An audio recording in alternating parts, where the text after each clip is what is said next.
welcome to or welcome back to my channel, and thank you very much for joining me here again today. Last week we spoke about the case of Sebastian Groenewald, and if you haven't seen that video, I'll link it up here for you. And that case was all about a man who was a police officer by day and then a hitman by night. But today we're going to talk about a case that is vile, heartbreaking, and incredibly sobering. This case is going to involve a young lady who was preyed on by a man who dragged her into the bushes and made her his accomplice to many crimes. She had to watch, witness, and be associated with his sick fantasies. But before we get into the case, I do just want to let you know that we don't have any confirmed photos or videos of the perpetrator, so I won't be adding any of those into today's case. But with all of that being said, let's get into today's case. Intended for mature audiences only. Today we are heading to Mpumalanga, and on the 17th of August 1968, Frank Ndebe was born. He was raised in a working class family where his parents worked incredibly hard to keep up a nice home and to provide for their children. They often worked in different provinces and would leave Frank with a relative, and in this case being his grandmother. Frank's parents would come home every now and then or every couple of months when they had the opportunity to. So his grandmother lived on a farm called Lowe's Creek. And sadly, Frank Ndebe's childhood was incredibly troubling. Now, what we're going to talk about a little bit more into this case, I'm not sure if Frank's grandmother did it for religious reasons or if she just had a particular obsession with it, but it is quite disturbing, and we'll get into that quite shortly. But Frank would later testify that his grandmother was incredibly strict. She would like the house very neat. She would like everything in a very orderly manner. And Frank would often have to make sure that everything is neat and tidy in the house. Otherwise, his grandmother would flip.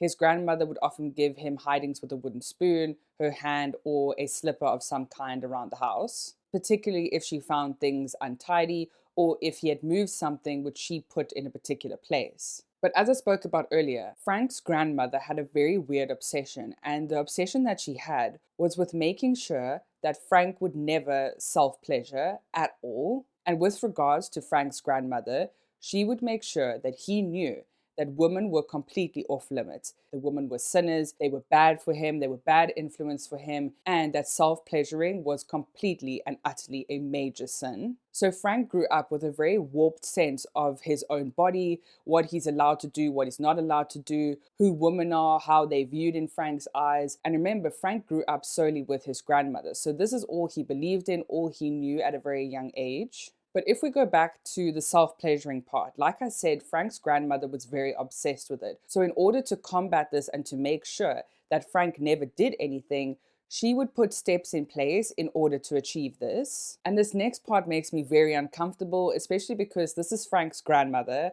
And at this point, he was a young boy going into a teenager, then to a young adult. And what she did to him lasted this entire period, from child, early teenager to young adult. But according to some sources, what would happen is that Frank's grandmother would smoke some tobacco every morning. And what she said to Frank was that if her tobacco tasted weird or tasted out of the ordinary, she knew that Frank had then done something that night. So what she would also do is, waking up every single morning, she would go into Frank's room, tell him to take his pants down, and then she would sniff the tip of his private area, and she would then be able to figure out if he did anything or not.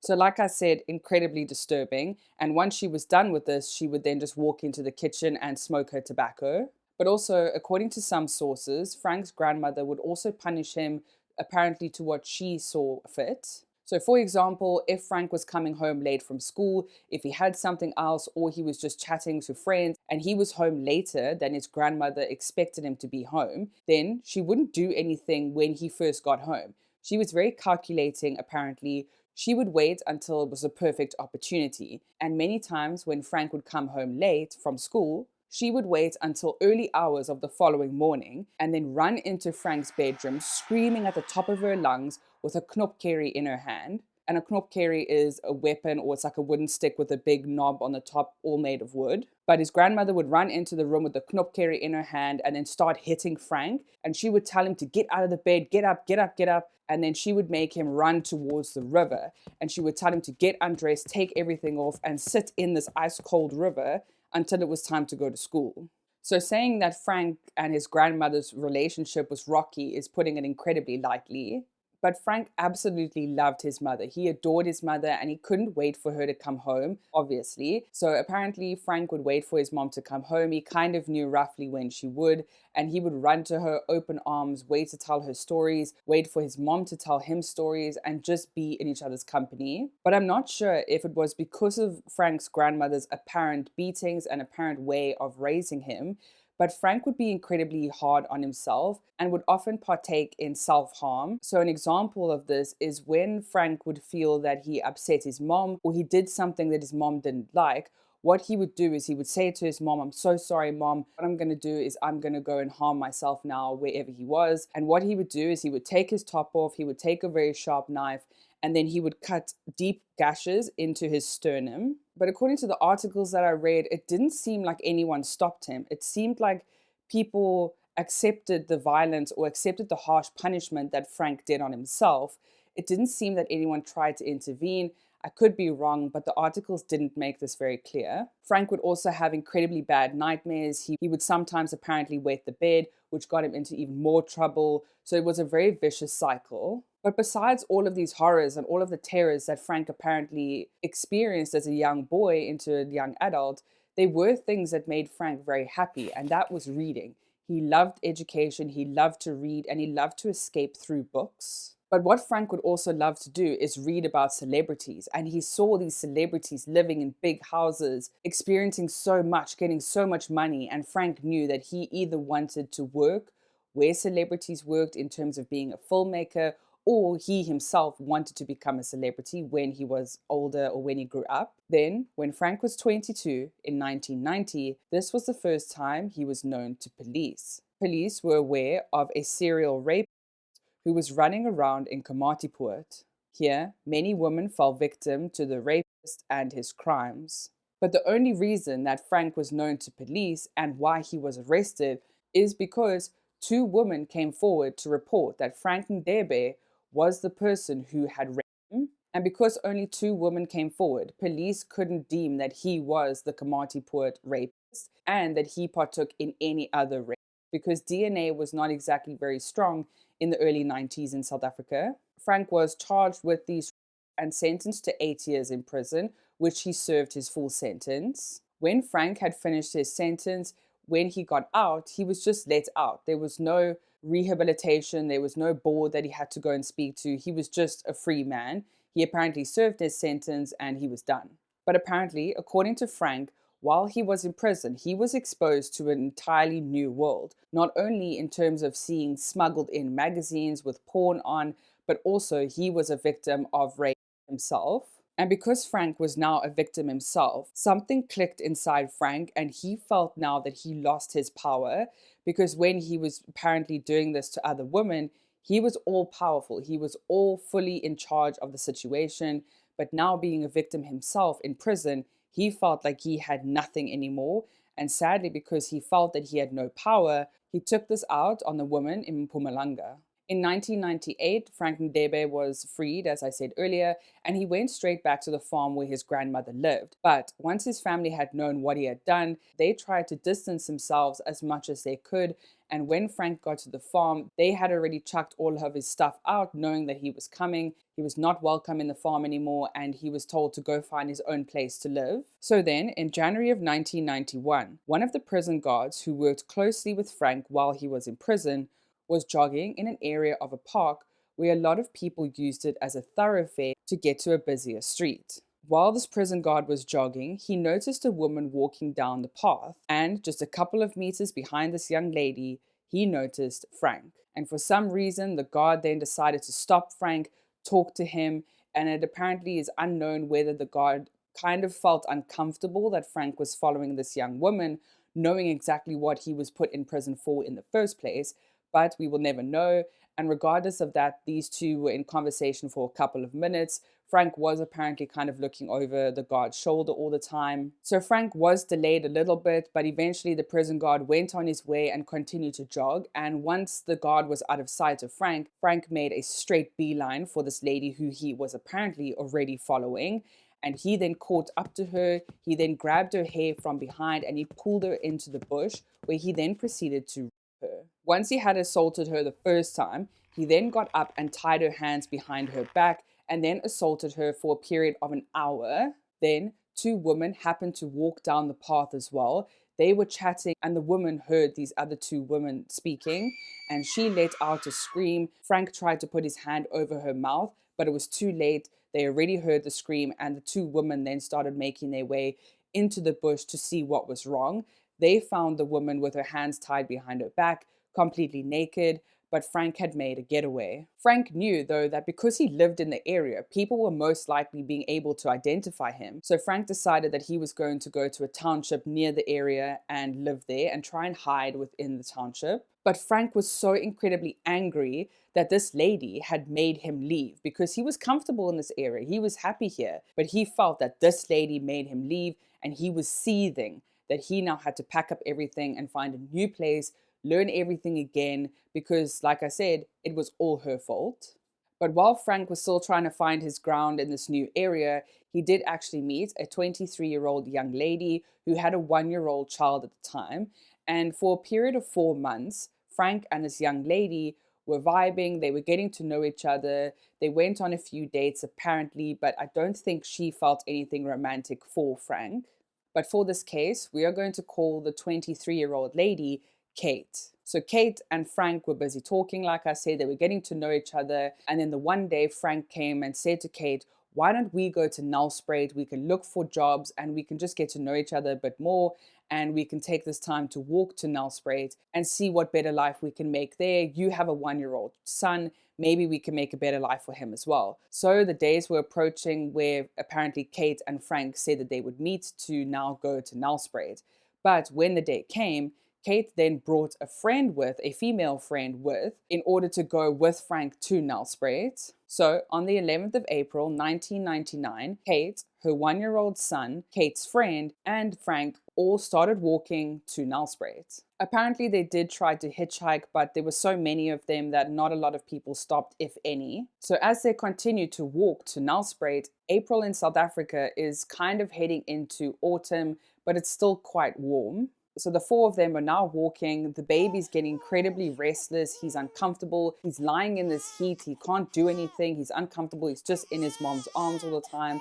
So the baby starts crying a lot because he's fidgeting, he's irritated, and Frank cannot handle the baby crying. So Frank then turns to Kate and says, you need to shut your child up or I'm going to do something, apparently. But Kate is trying to console her child. She's trying everything she can, but baby is just not having it. So Frank then gets so flustered that he then takes Kate's friend and drags her into the bush, smacks her around a little bit, and then proceeds to rape her. Kate is standing in the middle of the road on their way to Nelspruit thinking they're going to start a new life when she's just witnessed her friend being absolutely attacked by Frank. We can call Kate's friend Susie for this case. So Susie, now just being attacked by Frank, is still lying in the bush trying to figure out what just happened. And Frank then leaves, he heads back into the road. Kate is now sitting kind of on the side of the road trying to still console her baby, but he is still not having it. The baby is crying and now by this point screaming. So Frank then casually walks out of the bush, walks towards Kate, and then starts absolutely beating both of them. Frank is now so frustrated that he then puts his hands around Kate's neck and strangles her to death. Baby is still crying, so he then puts his hands around the baby's neck and strangles him to death as well, allegedly. Susie, who has just come out of the bush as well, hearing the screams from Kate, is also horrified of what she's just witnessed, but then Frank turns around once he's done allegedly murdering Kate and her baby. He then turns around, he looks at Susie and he says, right, let's continue our walk to Nelspruit and you're coming with me. Now, obviously, Susie didn't want to come with Frank, but she's just been attacked herself. She's just seen what Frank could do to Kate. So now she felt like she had absolutely no choice but to follow Frank. It took a couple of days for Frank and Susie to be able to walk from where they came from to Nelspruit. And during this time, Frank would continually rape Susie. He would continually beat her. He would tell her what to do. And they would sleep in the bushes every night until they got to where they were going. But one night, Frank and Susie were busy lying in the bush, and Susie was busy lying there. She couldn't fall asleep, and she heard Frank was now heavily breathing. She assumed that he had fallen asleep. But every night and during the day, Frank would talk about his prison time, and he said that you can never escape me because I don't sleep like other people sleep. When I sleep with my ears wide open, my eyes are only just resting, and I can hear everything. So if you try and escape, I will kill you. So Susie was remembering this while she was just lying there while Frank was heavy breathing next to her, but she knew that if she so happened to make any noise and Frank woke up, that would be the end of her. So Frank and Susie, they're still walking, and then Susie notices that there's the turnoff to head towards Nelspruit. So she notices the turnoff there, but Frank is not going that way. He's going straight, and there she knew that she was not going to Nelspruit. But eventually they would end up in Pienaar in Mpumalanga, where Frank's sister lived. When they got there, Susie thought, oh my word, I have to tell Frank's sister what he did. But then Susie started to think, if Frank was able to do this, and Frank and his sister are obviously related, what if Frank's sister is like Frank? Then they will both try and kill me. So she just decided to keep quiet, do whatever Frank told her to, and sleep next to Frank that night in one of his sister's spare bedrooms. So the next morning, Frank then said to Susie, get up, we're going to go back to where we came from. We're not going to Nelspruit, so let's just head back home. So Susie woke up incredibly defeated. Everything that she had just been through, basically, why did they have to go through this entire ordeal? So just like before, they both got up and they started walking the long way home. But sadly, while walking home on the 17th of April 1999, Frank noticed a young lady walking on the same road towards them, and Susie just knew that this was not going to end well. So while walking, Frank immediately locks eyes on this young lady, and he kind of starts running towards her. The young lady is just taken aback by this, and when Frank reaches her, he then grabs the back of her hair and he pulls her into the side of the road, near the ditch and near the bushes. Frank then immediately tied her hands behind her back and proceeded to rape her. Once Frank was done, he then strangled her to death and took all of her clothes off of her body and handed it to Susie and said, you need to wear these now. Susie was incredibly uncomfortable by this, but Frank was getting angrier and angrier every time she declined his request, so she just knew to put the clothes on, shut up, and just keep walking and try and save her life. So after a couple of days, but with Frank and Susie still walking back home, they made it to the intersection where now they were heading towards Badplaas. So they're at the intersection and they were going to apparently head straight, but Frank noticed another young lady on the side of the intersection walking back that way. So Frank once again ran towards this woman, grabbed her hair and pulled her into the bush near the intersection. And sadly, Susie could hear everything. She could hear the screams. She could hear the entire ordeal. And according to some sources, she seemed to be very young, either just finishing high school or just out of high school. But while Frank was doing this, Susie knew that she had nowhere to go. She was at an intersection in the middle of nowhere and no one is driving past. They hadn't seen a car for days. But sadly, once Frank was done with this young lady who he had just dragged into the bush, he also then strangled her to death and left her body in the ditch. But while they were walking towards Badplaas, Susie could not stop crying. She was in tears. She was so scared that this was going to continue and she was going to have to live this nightmare till he murdered her.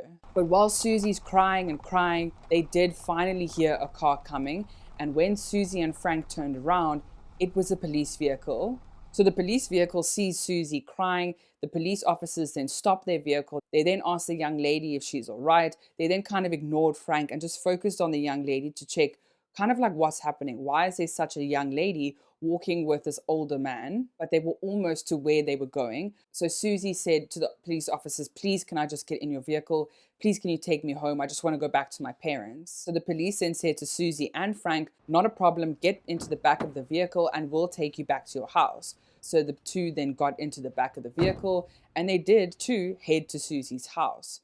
Once the two then got outside of Susie's home, and Susie knew that she was now in a safer place, she flung open the doors of the police vehicle and she then fell into the police officer's arms and said, please help me. I've been through the most horrific ordeal. The police were kind of taken aback. They weren't exactly sure if they really believed her. She was very young. They didn't know if maybe this was her lover and they tried to start a domestic dispute. But they did take Susie into her home where she was inundated with love by her parents, and they were listening to Susie talk, and they said to the police, like, she's not gonna lie. Please listen to her. This obviously happened to her. So the police listened, and Frank is just kind of standing there like, okay, I'm like, what's going to happen to me? And then once they're listening more and more about what Frank did, the police officers kind of just turned to Frank. They immediately arrested him, put handcuffs on him, and threw him in the back of the vehicle. But then on the 20th of April, a task team was created and to try and prove and put away Frank Ndebe. Frank was taken by another officer to point out where the victims were and their bodies. Frank pointed out every single body, but he completely denied killing Kate's young 1-year-old child. But then, in 2000, Frank Ndebe's trial took place, and when they asked him how did he pleaded guilty, and he said, I did everything except remember killing the 1-year-old child. Apparently, while in prison, Frank was quite a highly ranked member inside the gangs inside the prison, so he apparently was more than happy to go back into prison because he would be highly ranked again. But ultimately, Frank was convicted and sentenced to 7 life sentences plus 40 years because of all the assaults. Frank was sent to Barberton Prison, where he will spend the rest of his life. But with this case, Frank Ndebe changed the lives of so many women, and sadly, he didn't show a single sense of remorse for anything that he did. He still denies that he murdered the young 1-year-old boy. But with regards to all of the other murders and the killing of the women, he felt completely justified by it. He felt that he was doing it because they did him wrong. They were the ones who deserved it because they were the ones who offended him in some way or another. But that is today's case. Let me know what you think of this case down below. It is horrible and so sad and pointless. But as much as you can, I hope that you have a great day further. Please stay safe out there, and I'll see you again next week. Bye.